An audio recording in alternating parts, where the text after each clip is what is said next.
I want these blouses. How are you, Sebo? How much is this one? Friendly negotiations like this are how Susan Nabukenya keeps her business stocked. 380 a price. Okay, so I'm taking many. If I'm taking everything, how much are you going to charge me? 370.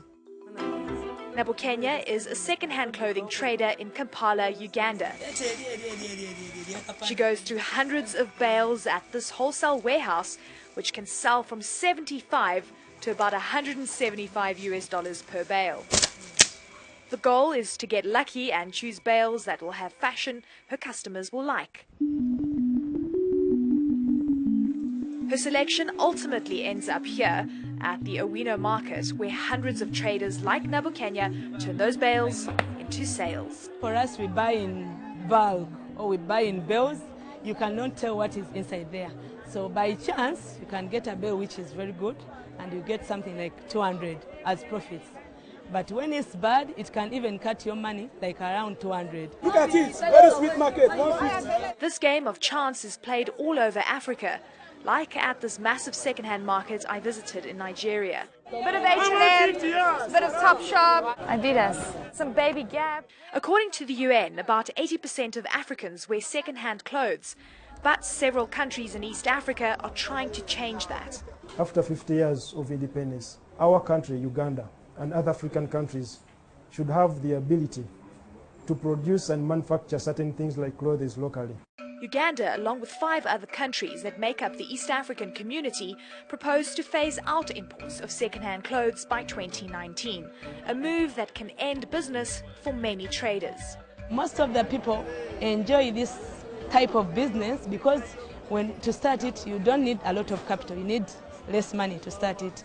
So when they ban it, it is going to affect many people in Uganda because it is where most of the people are earning money. It's not yet time. It's a good idea. It's part of government planning. But not all plans can be effected at once.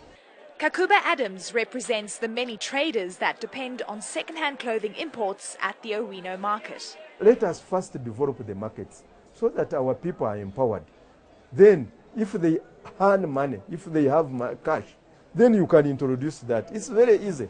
The UN says Uganda imported nearly $67 million worth of used clothing in 2015 alone.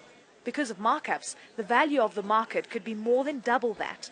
One of the groups lobbying for a ban in Uganda wants that money to be spent on the local textile industry. We believe that if we are able to empower our companies, we can be able to support our industries and benefit from the ban as a country.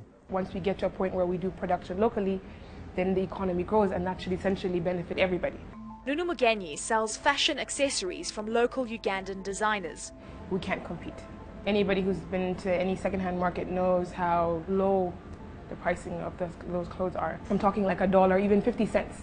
Like $5 you have a full outfit, and I'm not even exaggerating. Shoes, pants, and a top. The cost of production alone it's just impossible. But as someone who once sold second-hand clothes herself, Mugenyi believes a ban is not a simple solution. If you took away second-hand clothing, what happens to the people who can't afford to buy clothes that are above a certain amount of money? What happens to those people? What happens to all the people who have started businesses and are making money off of this? The Ugandan government plans to phase the ban in slowly, possibly starting with the new tax on imported used clothes. They want to buy time while supporting industries develop. We are going to put emphasis in growing more cotton, expanding our production capacity in textile sector, supported by affordable electricity. In fact, we will have surplus of power. Therefore, the cost of production, the cost of power will come down. And as they come down, the prices come down of power, then we'll have a leverage on producing more textiles. Traders like the ones at Owino Market hope the government understands how ending second-hand clothing imports can end livelihoods. There are many things I've done out of second-hand clothes. I've paid for my tuition. I was at university. I graduated. I've paid for fees for my children. I've built a house. I have a car.